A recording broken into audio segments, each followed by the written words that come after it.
has taken over. Let's go. It's Ferrall. Coast to coast. Steaks, chicks, stacks. You and I are going to make a lot of money. It's Ferrall, coast to coast.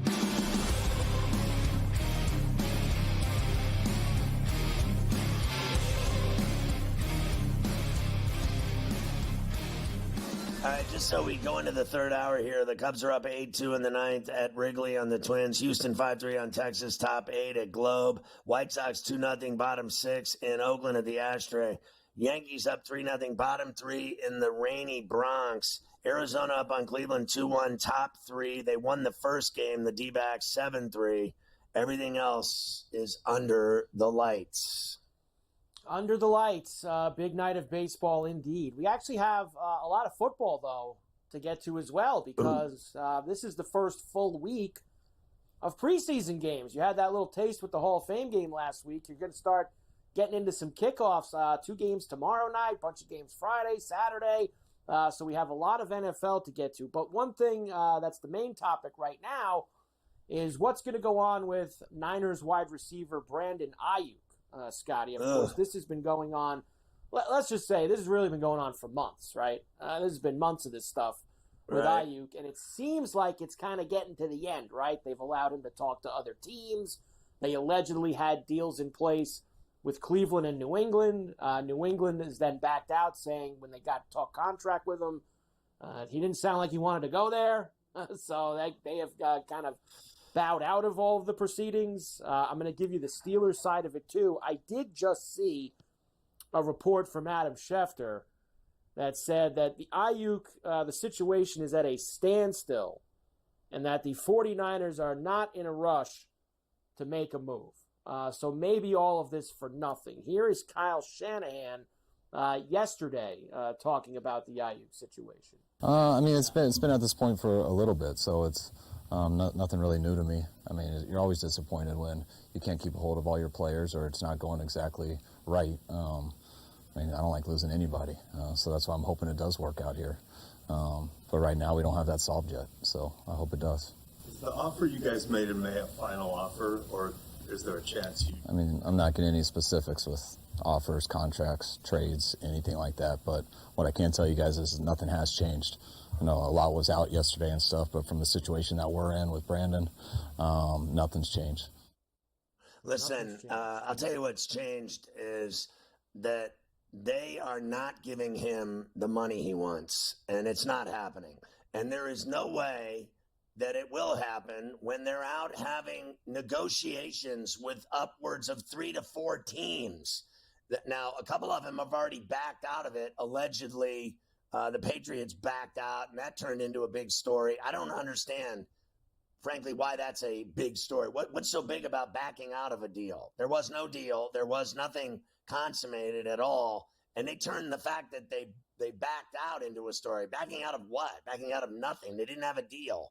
So the Niners are negotiating. Now, there was talk of the Browns. There was talk of Amari Cooper being involved because he's got 1 year left on his deal. I could see that. That's what Adam Kaplan was selling us yesterday here on C2C, that it's the Browns in the lead. And then I am selfishly imploring the Steelers to give this deal whatever it takes to be crossing the finish line. I mean, if they had Pickens and Ayuk on the outsides of that passing attack, and they allegedly have these, Wilson, you can say whatever you want about him. He put up numbers in Denver. And you can say whatever you want about how bad Denver was. They still had a winning record. You can say whatever you want about Fields, but when they got him, you would have thought they got King Tutankhamun. Like the Steelers acted like they had scored this great quarterback, and then they didn't pick up his 5th-year option, so he can leave after this year either way, which is a mistake if you ask me. I think they need him there. So, and they're so cheap, I could see him not giving Fields what he wants because Fields is going to get a lot of money from somebody. Somebody's going to make Fields a starter in this league. That's all there is to it. Now, he's going to start tomorrow night or Friday night, whatever it is they play Saturday. I can't keep track of all these games. I think it's Friday. They're playing the Texans. Anyway, he's starting that game. But look, if they had Ayuk to throw to, and Pickens is already a badass, can you imagine? Those are 2 great receivers. And they already have a pass rush. They already have a defense. They already have a running game.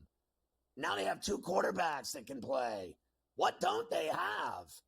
If they got that guy, to me, they are a legitimate AFC North contender to win the division. Yeah, I don't disagree with you, and I think that Fields is interesting, and I think that that's a guy that I think he's made enough headway here where he might be the guy in week 1, depending how things shake out. But when it comes to Ayuk, Scotty, I think you said the key word when it comes to the Steelers, and that's why it makes me seeing the Steelers involved is kind of interesting. You said they're cheap. They're cheap with a lot of these guys. Yeah. Look, how many wide receivers have the Steelers just let leave that they drafted, all of that them, they developed, that they didn't want to pay? And now they're going to go give another wide receiver $30 million a year? That doesn't make sense to me. It's not their normal operating procedure. That's the only thing that makes it weird for me with the Steelers. Listen, you're right. And that is notoriously their track record is they just let him leave. Every one of them. They let every guy leave. Whether he was crazy or not, Antonio Brown, they let him leave. I mean, every guy, Claypool, it goes on and on. Deontay Johnson, I could go on and on. But the reality is this, is that somebody, whether it's Omar Khan or somebody, even Tomlin or somebody, could it be Rooney?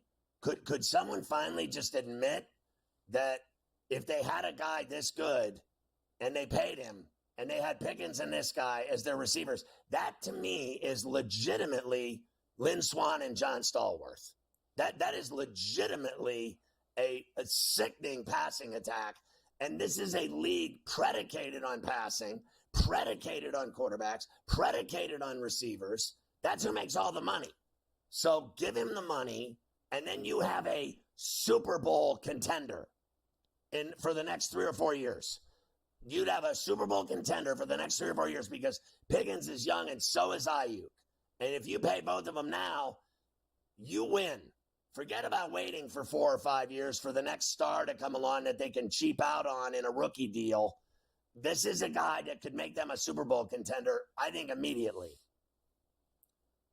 Certainly could. Here's Tomlin this morning when he was asked about this. Now, this is a very quick clip, Scotty, because he didn't want to talk about it, but he gives you a little bit of a smile at the end. Here's Tomlin.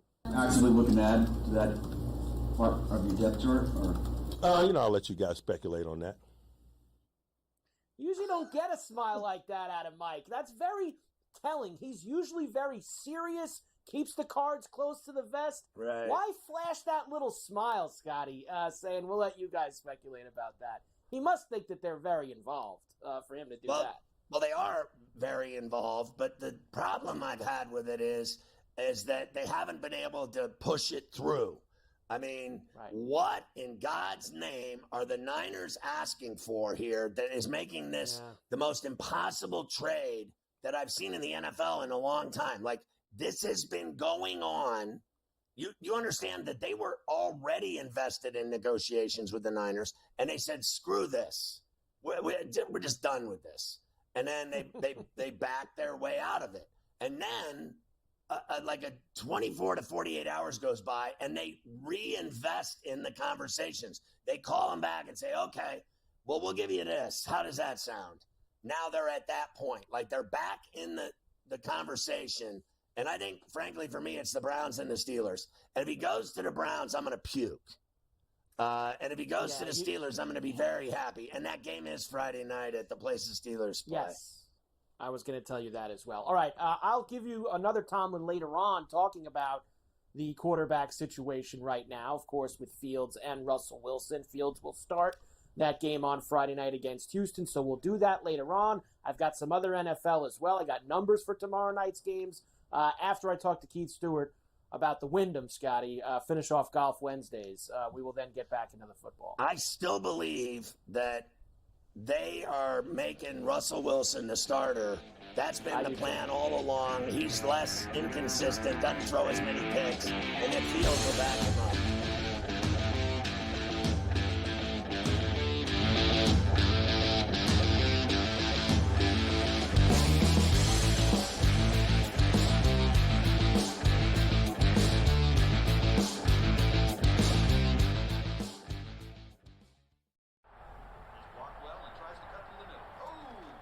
Your gut says Miami is going to win, and you should take the over.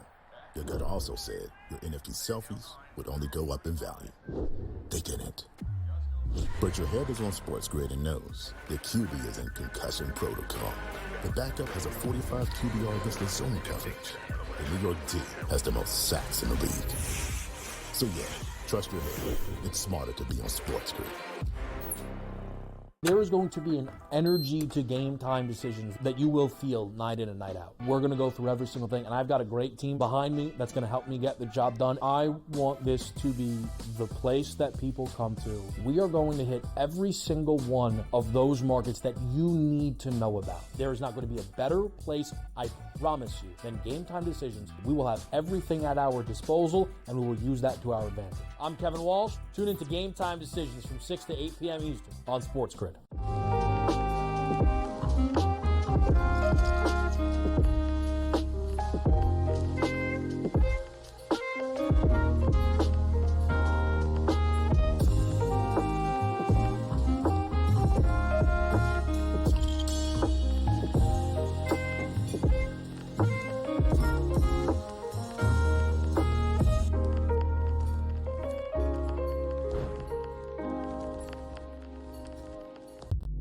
If the U.S. gets to a bad start and they're down or close, I may double down on the second quarter because I know that that's when Steve Kerr is going to want to either A, if it's close, like, open it up.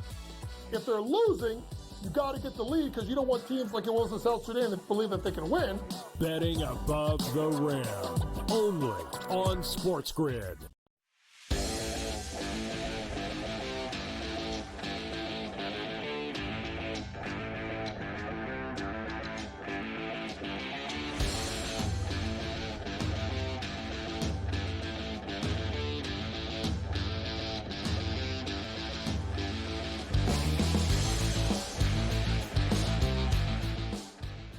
And we are back for Coast to Coast here on a Wednesday, a Golf Wednesday on C2C. And of course, that means that Keith Stewart from Read the Line is with us as he is every week to get us ready for the PGA Tour event. And it's the final one of the regular season. Next week, FedEx Cup playoffs begin at the St. Jude. So we have to get ourselves down to the top 70. Lots of guys in the field who are right on the bubble looking to make moves. Keith, great to see you, as always, my man. Thanks, as always, for being with us. Of course, I always start with something from last week quickly. I cannot believe that guy had a 4-shot lead on the 10th tee box in Paris and couldn't close the door for us. And that Scheffler had a 10-shot swing from the guy on the back nine.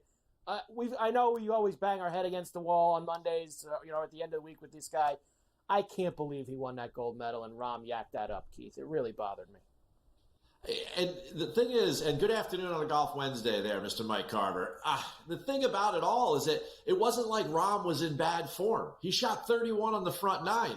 He was rolling along. He birdied the 10th hole. Then he double crosses one swing, a loose 3-putt. And then the next thing you know, this guy goes from like bull to calf. I don't know what the story is, but man, oh man, a season of what could have been for Jon Rahm finished off as a season of what could have been. That's for sure.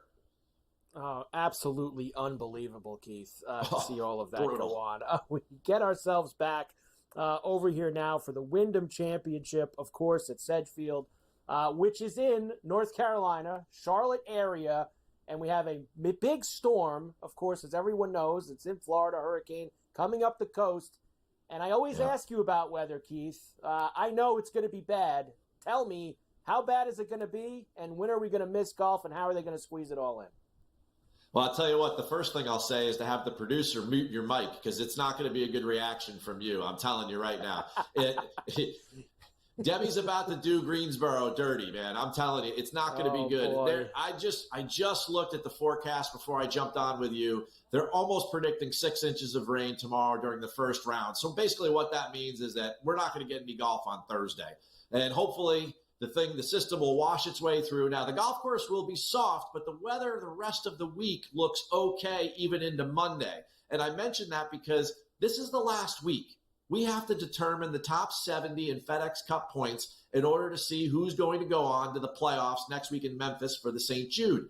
So this is serious. This is as if it's the Players or the Masters. I mean, this thing has to happen. They have to do everything in their power to prepare the golf course. It will be soft. It will be wet, but they will be able to play post Thursday, and they'll be able to get this thing in as long as, there aren't any other future delays or there's no unrepairable damage to the golf course. And you never know. With 6 inches of rain, a lot could happen. We've got to keep our fingers crossed. But going forward, we've got to figure out who these top 70 are. Tons of rain is going to make a soft golf course. So what we know going into Wyndham is that we want guys that can hit the fairway. We want guys that are great on approach, and we also want great putters. Well, all of those characteristics are only going to be emphasized with the soft conditions. Take, for example, you got to hit fairways. Well, guess what? If you miss the fairway and I hit the fairway and we're playing live clean in place, think of the advantage that I have on approach. And if I'm a great approach player with my hand on the golf ball, creating the lie and cleaning the ball, think about how much better I'm going to be hitting those greens and how much closer I'll be. And then when I get there, how much closer my putts will be because the greens are soft. This thing, whatever you thought coming in, just double it. And those are the guys that we need in order to get the job done and get to the window. What's your main thing when you look at this week? And we're going to give the card here in a minute. Guys that are right on the bubble, of this FedEx Cup playoff, the guys from 65 to 75. Are you taking out guys who were in Paris last week? Because personally for me, Keith, I kind of did that. I didn't really want the guys who played last week, more the guys who have been sitting around waiting. What's your main thing you kind of looked at here heading into this week? The main thing I've looked at is recent form. Every single one of these guys has something to play for. Take a guy that's in the mid-30s. He wants to ensure that he gets to the Tour Championship. Take a guy in the 50s. He wants in those signature events. He wants to get in the top 50. Obviously, anyone in 80 to 70 wants to get in the playoffs alone. And anybody up there in the 100s or the 120s wants to make sure they're inside the top 125 in order to get to the fall and then try to earn their card. In summary, everyone has something to play for here. Even if you're the Irish Bear and you're coming over and you're in 10th position, he wants to win that $1 million bonus for being in the top 10 for the Comcast. I mean, everybody's got something to play for this week. So I lean on recent form because if you've handled pressure lately, then you're the type of guy that can continue to do it right now when the points matter most. They certainly do. All right, I always want to focus on one of your outrights, and then we'll do the rest after. Cameron Young, forever young, on your card this week. We have talked about him a lot this year, and he has played well, especially since the Travelers. There's no doubt about that. Travelers, he shoots 59, 6th at the Rocket Mortgage. And I know everything about Cameron Young not living up to expectations, 8 runner-ups. I know it all. But you know what else I know? This guy is good in bad weather. He is good in the types of conditions where he grew up here in the Northeast. He's good on Donald Ross-style golf courses. He's also went to Wake Forest, so he knows all about North Carolina golf. This type of player with his ball striking, especially off the tee, hitting fairways deep down the fairway with his ball in hand, because they're definitely going to be playing live clean in place. There's no doubt about it. I mean, they're going to get at least 3 to 4 inches of rain, so they're going to have their hand on the golf ball. It's going to be such an advantage for this guy. And guess what? Over the course of 4 rounds, him having that edge, for me, is why I'm betting him. I also feel like when there's a lot of expectations around Cam Young, he tends to do the runner-up thing. This week, no one's talking about him. I think he's under the radar. I also think the weather is the main attraction this week. I think he can definitely become the best supporting actor, take this thing behind Debbie with nobody really watching and earn his first win. And what better place for him than the Wake Forest alum in Carolina? Yeah, I'm with you. He's on my card as well this week, Keith, and we always love when we're reading the same mail. He does feel a little under the radar, like you're saying. And it feels like he should be closer to Sung Jae's price than maybe he is. He feels like he should be a little bit higher up on this board. We'll come back, Keith, and do the rest of the card. Keith Stewart, read the line on C2C. We're back right after this.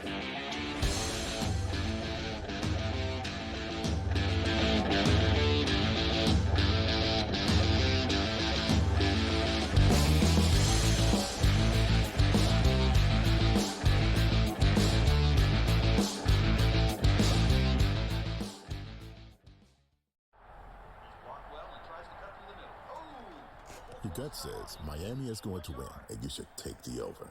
Your gut also said your NFT selfies would only go up in value. They didn't. But your head is on SportsGrid and knows the QB is in concussion protocol. The backup has a 45 QBR against the zone coverage. The New York D has the most sacks in the league. So yeah, trust your head. It's smarter to be on SportsGrid. There is going to be an energy to game time decisions that you will feel night in and night out. We're going to go through every single thing, and I've got a great team behind me that's going to help me get the job done. I want this to be the place that people come to. We are going to hit every single one of those markets that you need to know about. There is not going to be a better place, I promise you, than Game Time Decisions. We will have everything at our disposal, and we will use that to our advantage. I'm Kevin Walsh. Tune into Game Time Decisions from 6 to 8 p.m. Eastern on SportsGrid.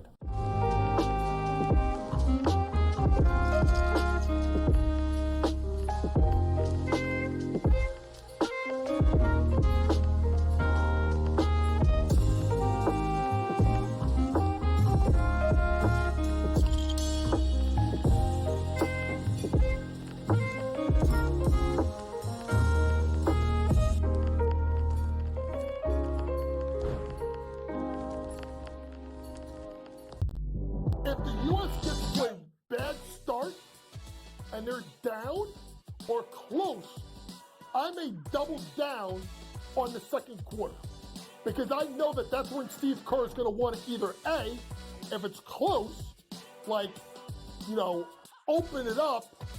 If they're losing, you got to get the lead because you don't want teams like it was in South Sudan that believe that they can win. Betting above the rim, only on SportsGrid.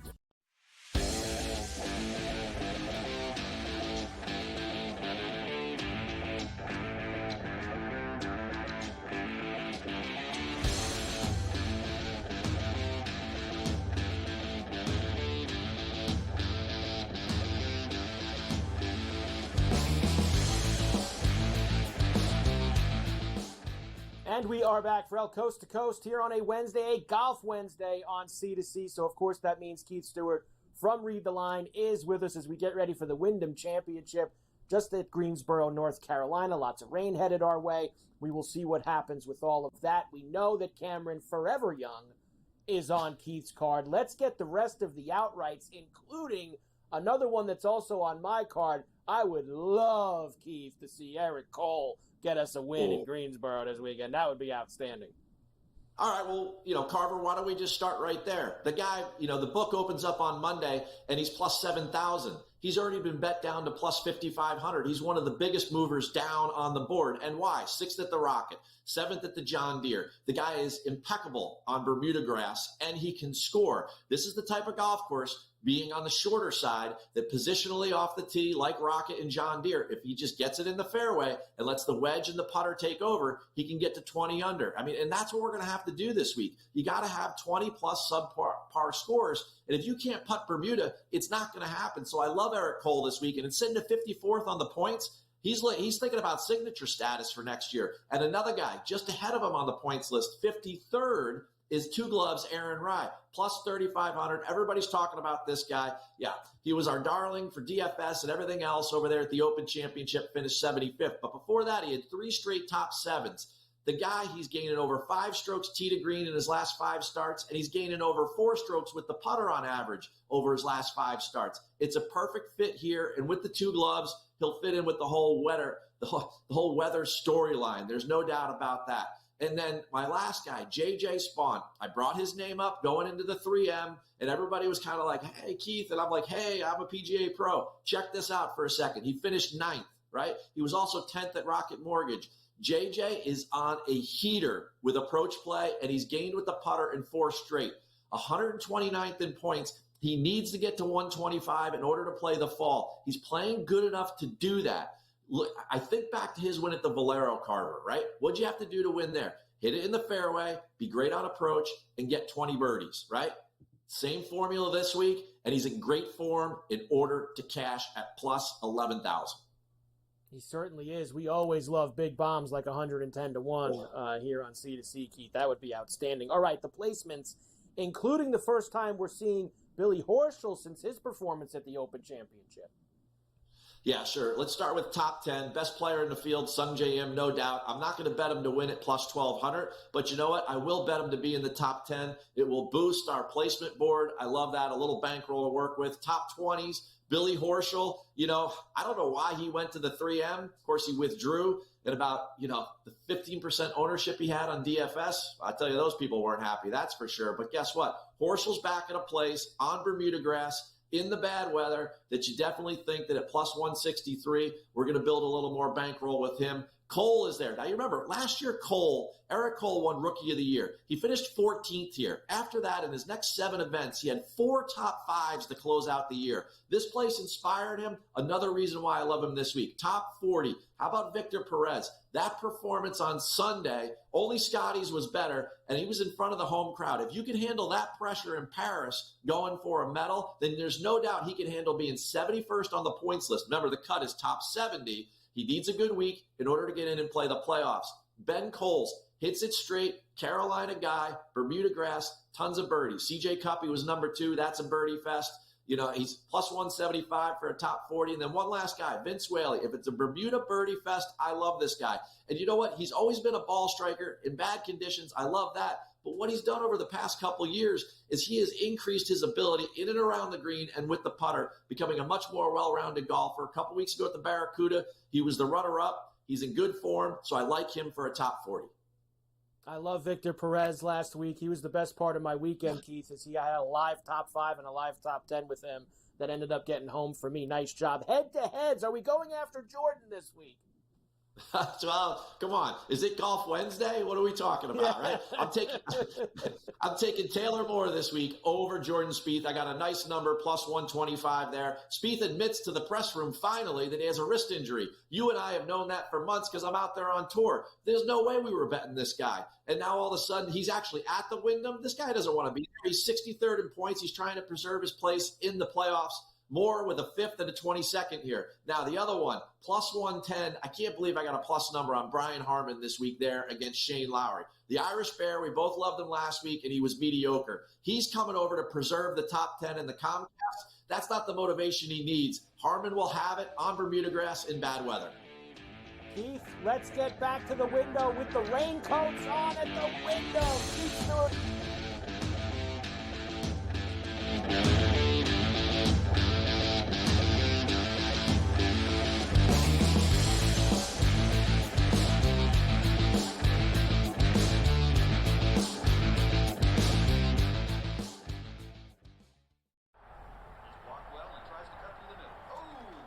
Your gut says Miami is going to win, and you should take the over. Your gut also said your NFT selfies would only go up in value. They didn't. But your head is on SportsGrid and knows the QB is in concussion protocol. The backup has a 45 QBR against the zone coverage. The New York D has the most sacks in the league. So yeah, trust your head. It's smarter to be on SportsGrid.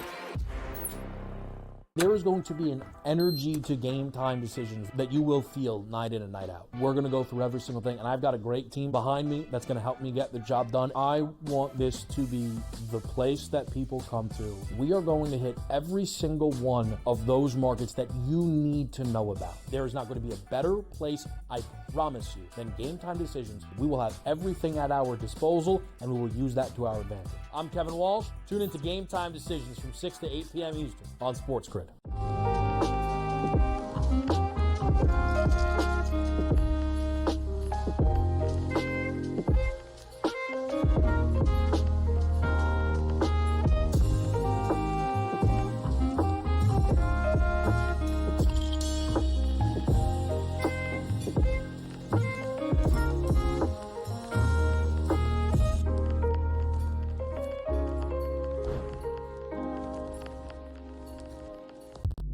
If the U.S. gets to a bad start and they're down or close, I may double down on the second quarter because I know that that's when Steve Kerr is going to want to either A, if it's close, open it up.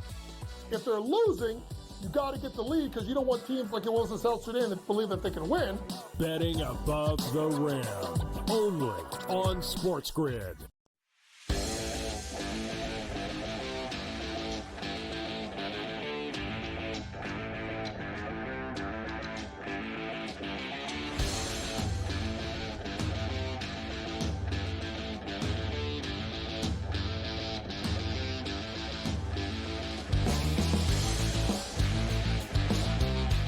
sounds like you and Stewie have some nice tickets brewing for the Wyndham Hotels Open and We certainly do. And the ladies in the Olympics. Ladies in the Olympics. Of course, Keith has a couple of ladies in the mix there. They're playing at the same course that the men did last week, Le Golf National. They are over there. So he said the course has been playing a little bit harder for them. They had their round 1 early this morning, so round 2 tonight at 3 a.m. If you'd like to tune into that, Scotty. Round 2 for the women. That's another chance for an American gold if Nelly Korda can get her act together and move up the board here, who's, of course, the number one women's golfer. What place is she in now? I know she's not winning. She's not. I believe Keith just said she's tied for 13th, right around That's not there. good enough. The French chick's in the lead, like some chick, right? She had a great first round. She was outstanding this morning. So, but she probably knows like the course. Like we saw last week, a lot can change in the final round. Me and you, I didn't talk to you, obviously, Monday or Tuesday. I could not believe that guy won the gold. I hate that guy. Comes from out of nowhere. I hate him. And takes it from everyone. And I had a big fat Rom ticket, and he had a 4-shot lead there on the 11th tee box. Oh, that was brutal. I hate him. I hate his cousin. Mafia knows it's true. I had it out with his cousin. I've given that guy grief. He's thrown me out of at least 30 basketball games, that guy. I hate him. 4-0 Yankees in the bottom of the 4th inning, game 1 of the doubleheader in the Bronx.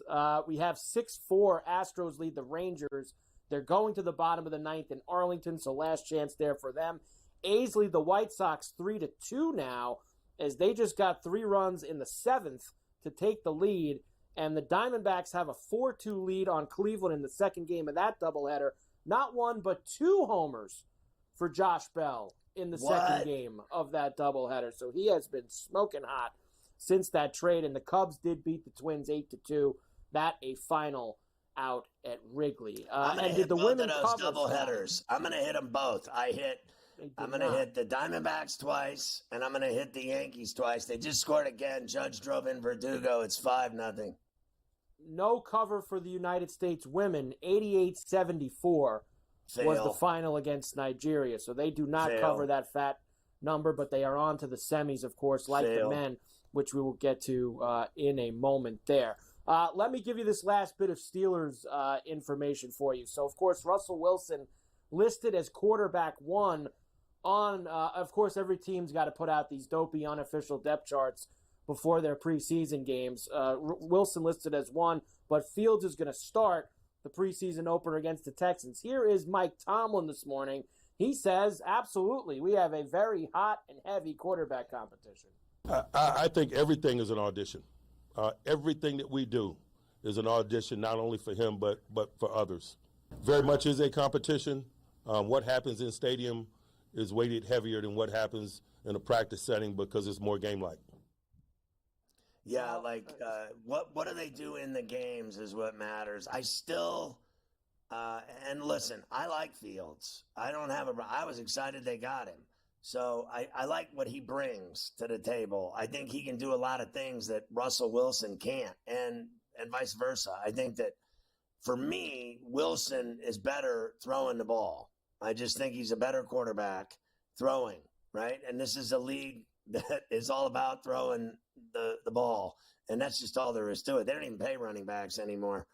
It's all about wide receivers. So, look, I still think they're going to start Wilson, but, if they start Fields, so be it. Like, I'm not going to lose any sleep over it. I know this. I think they're both talented, and I think they're both better than what they've had. I'm sorry, but that whole Pickett, Trubisky, that was a nightmare. I mean, that's just all there is to it. I like Kenny Pickett. I thought he was a really good college quarterback, and his time and experience in Pittsburgh was not a good one. It just was not a good one. So it is what it is. It doesn't mean he sucks. He could end up being, a good quarterback in the NFL. You never know. He might play in Philly. What happens if Hurts goes down? Then you're going to see him playing, whether you like it or not. So I still think he's got a future. I just think his time in Pittsburgh was certainly better on the collegiate side than the pro side. As a Steeler, it just didn't work out. And these things happen, folks. These things happen in the NFL. This is, the one thing I caught of that interview was the competition, right?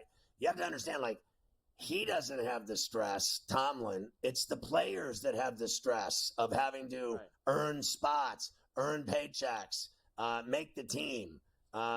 Your boy Tomlin's in charge. He's the evaluator. He calls the shots with his people.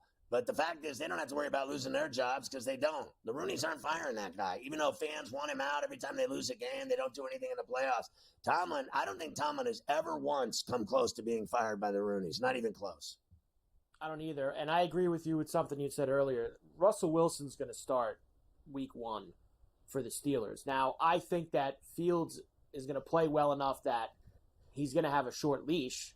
Russell Wilson's going to have to come out and play well right out of the gate, because if he doesn't, Scotty, I think Tomlin will quickly move to Fields if they're not winning games or Wilson doesn't look great, especially after not being around a lot. I think he gives him 4 games at least, unless it's such a stinker in those, let's say, first 2 games are such stinkers that, like, you start him the 3rd week and they don't do anything. Then he starts thinking, all right, by week 5, this is over. Like, I think they're going to give him 4 games. They're not going to just get him 1 or 2 games and he doesn't do well and they bench him.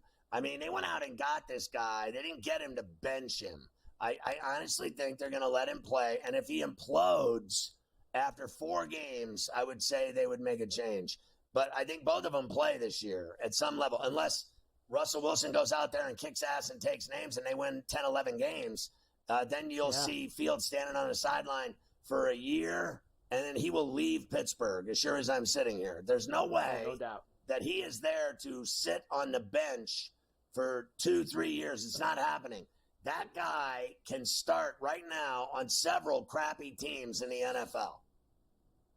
I agree with you on that. Lamar Jackson says he felt like he was fat back in 2022, and that's why he lost a lot of weight. I got to tell you, I didn't see much difference in Lamar Jackson, but he is, I guess, a little slimmer the last couple of years. So good job by him. I wish I could get slimmer, Mike. As you know, I have a tremendously difficult time getting rid of my liquor gut.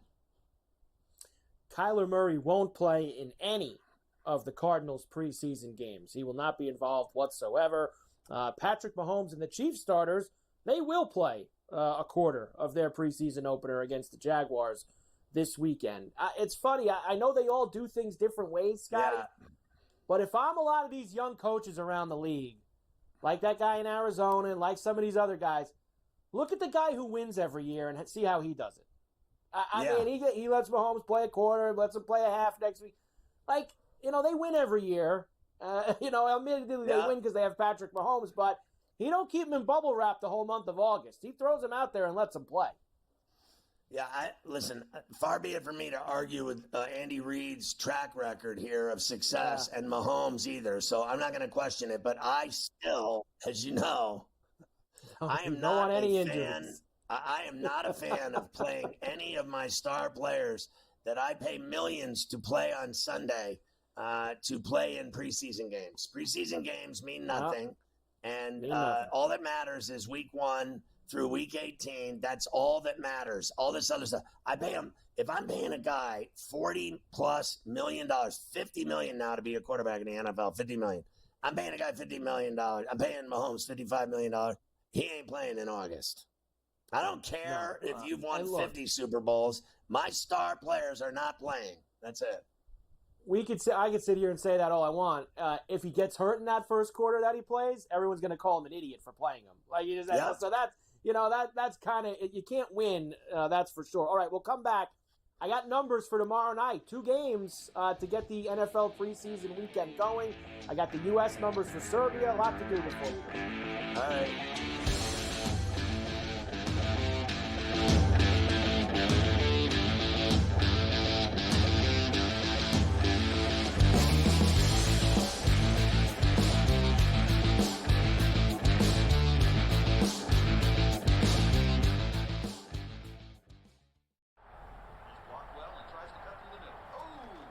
Your gut says Miami is going to win, and you should take the over. Your gut also said your NFT selfies would only go up in value. They didn't. But your head is on SportsGrid and knows the QB is in concussion protocol. The backup has a 45 QBR against the zone coverage. The New York D has the most sacks in the league. So yeah, trust your head. It's smarter to be on SportsGrid. There is going to be an energy to game time decisions that you will feel night in and night out. We're going to go through every single thing, and I've got a great team behind me that's going to help me get the job done. I want this to be the place that people come to. We are going to hit every single one of those markets that you need to know about. There is not going to be a better place, I promise you, than Game Time Decisions. We will have everything at our disposal, and we will use that to our advantage. I'm Kevin Walsh. Tune into Game Time Decisions from 6 to 8 p.m. Eastern on SportsGrid.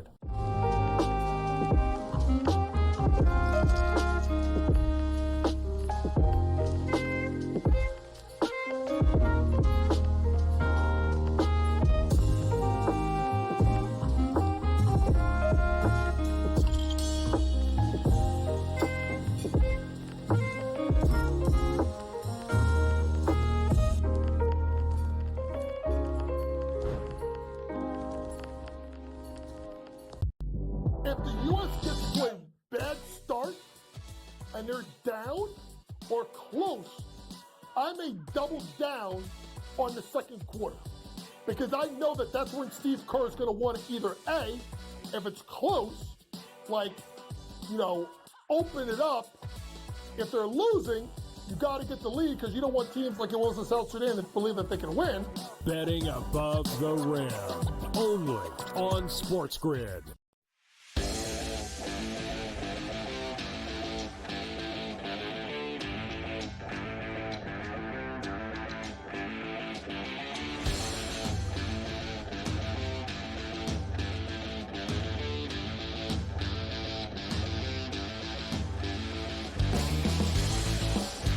I've been trying to teach people how to do this BetMGM first, bet 1,500. Like, it's just like, I've tried to make it simple for the citizens.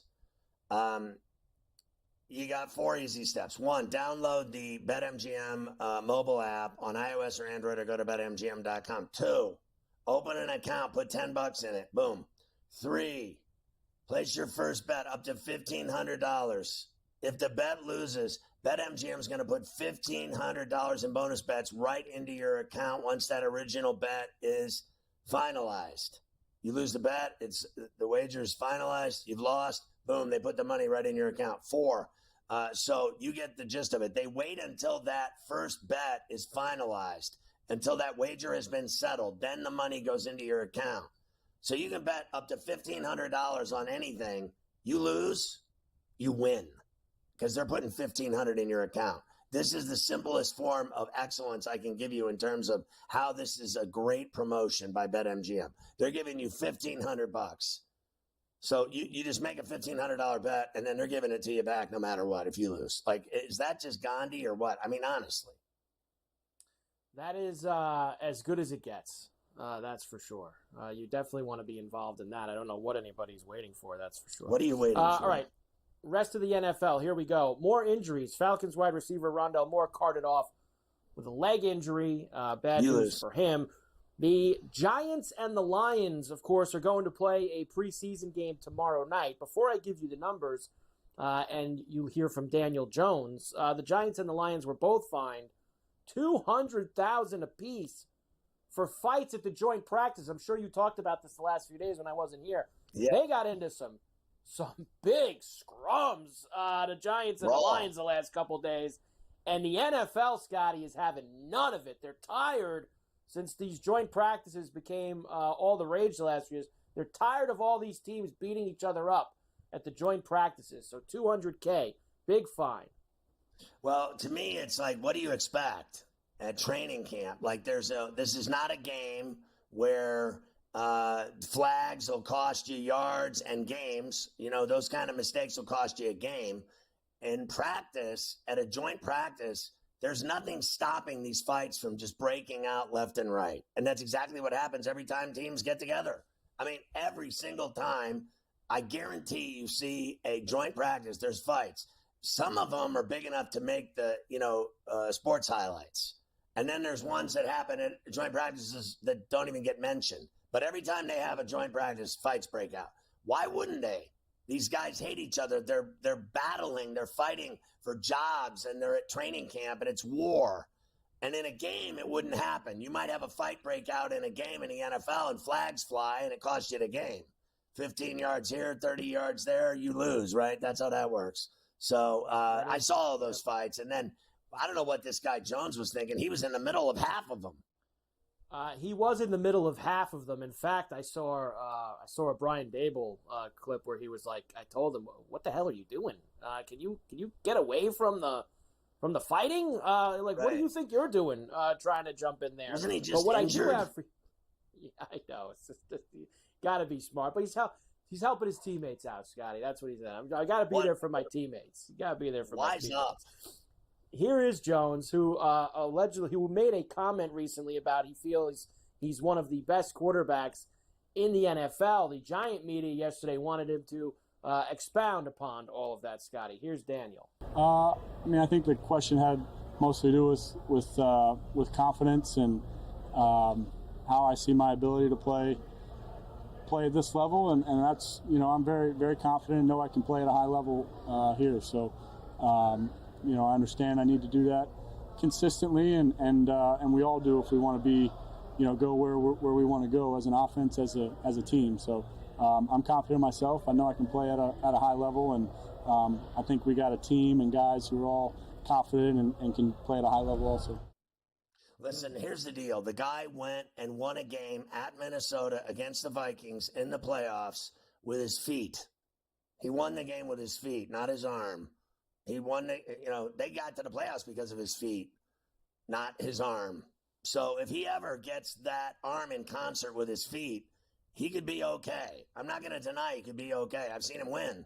So he's not the worst quarterback I've ever seen. He gets maligned like he is. He gets treated like he's a loser and a hack and a bum. And he's not. He's not that. And then he got injured. So then they start calling him a wussy and all the rest. He can't play, never plays, all the rest. All they do here in New York, they're vicious. If you're injured, you're a wussy. If you don't win, you suck.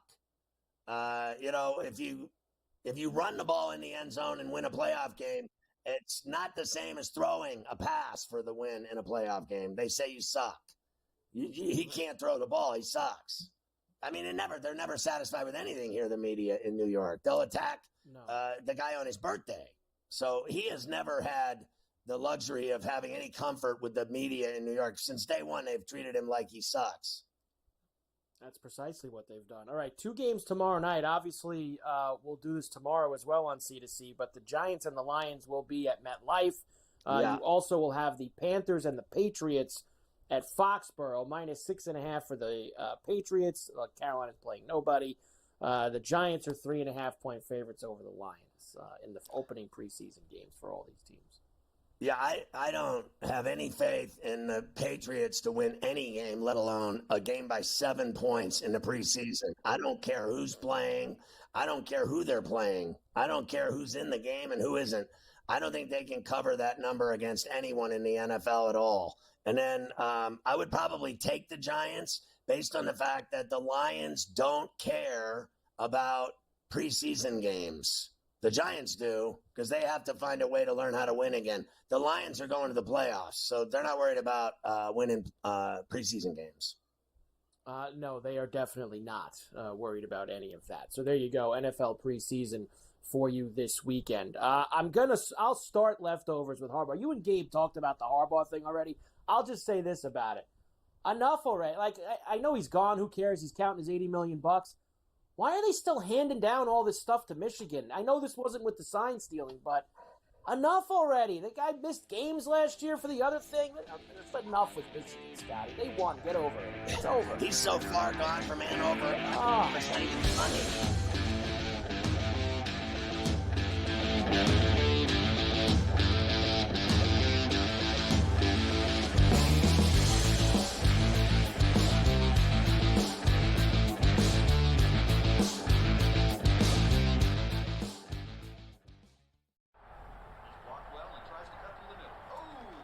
Your gut says Miami is going to win, and you should take the over.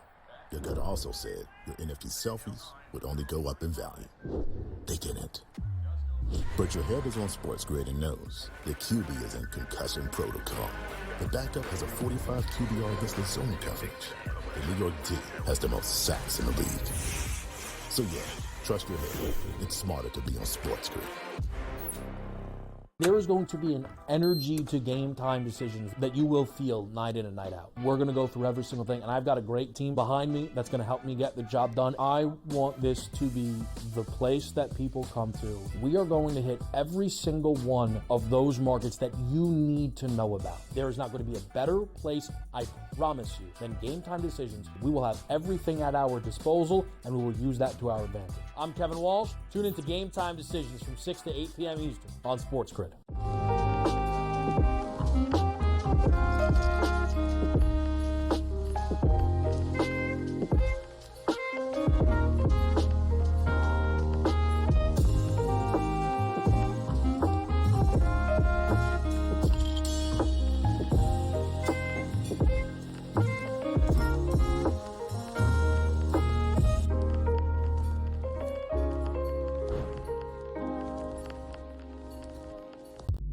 If the U.S. gets to a bad start and they're down or close, I may double down on the second quarter because I know that that's when Steve Kerr is going to want to either A, if it's close, like, open it up. If they're losing, you got to get the lead because you don't want teams like it was in South Sudan that believe that they can win. Betting above the rim, only on SportsGrid.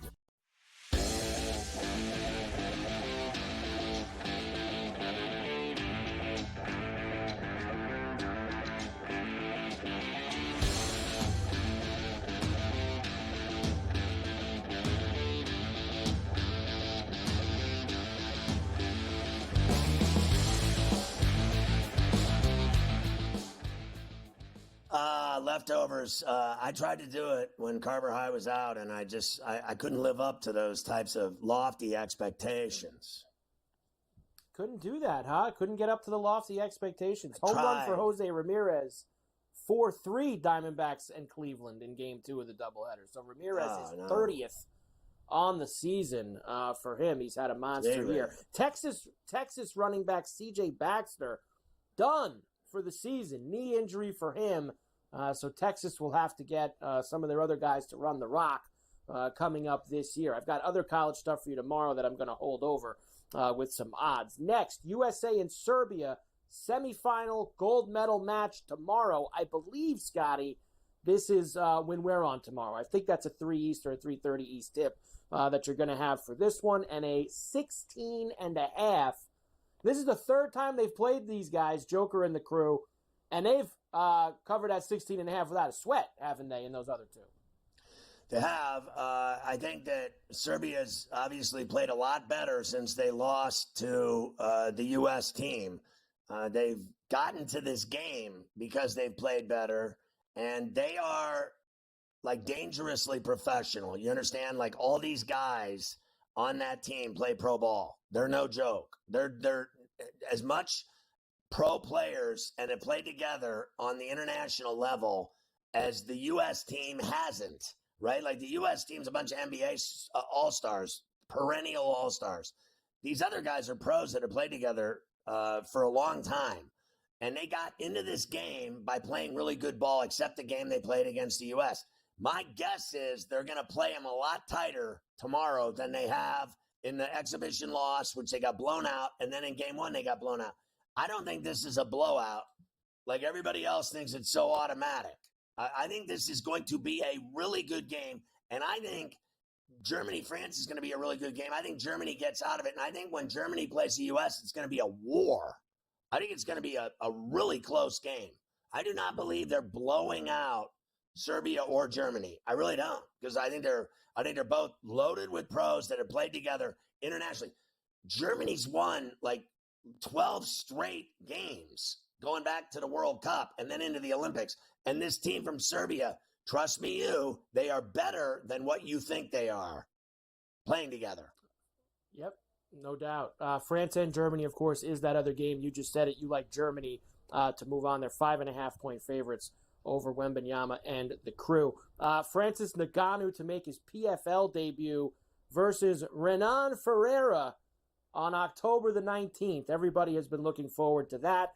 Gymnast Michaela Skinner, she has received death threats amid the Simone Biles feud.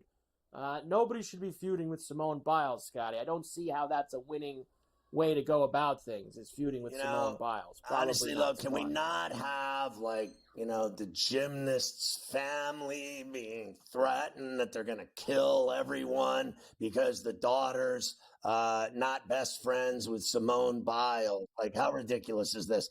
They're threatening to kill the whole family. People are threatening to kill the gymnast and her family over her feud with Biles. Like, what is wrong with people? Like, I have never once in my life thought, you know what I'm going to do today? I'm going to go kill an entire family because they don't like Carver High and I on the television. Kill them all. And this last one on my leftovers, this probably could have gone in your pile, but I liked it so much I put it on mine. A member of the Australian Olympic field hockey team was taken into custody in Paris after they finished their competition for trying to score some cocaine, Scotty. They lifted the Aussie Olympic field hockey member and threw him into custody.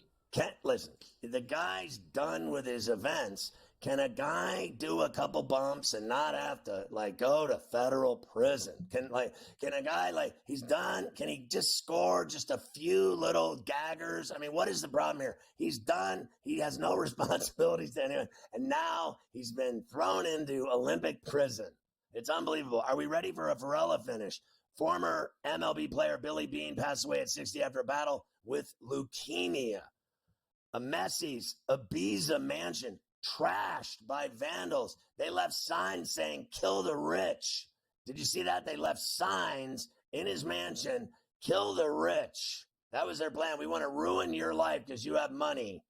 Ex-Villanova student is sued for allegedly posting nude and racy pictures of a professor online. Talk about getting even for that C on the Blue Book midterm. Sending out nude, racy photos. GTD is next. Go to FerrallOnEvents.com, and we'll see you tomorrow at 3 on Coast to Coast.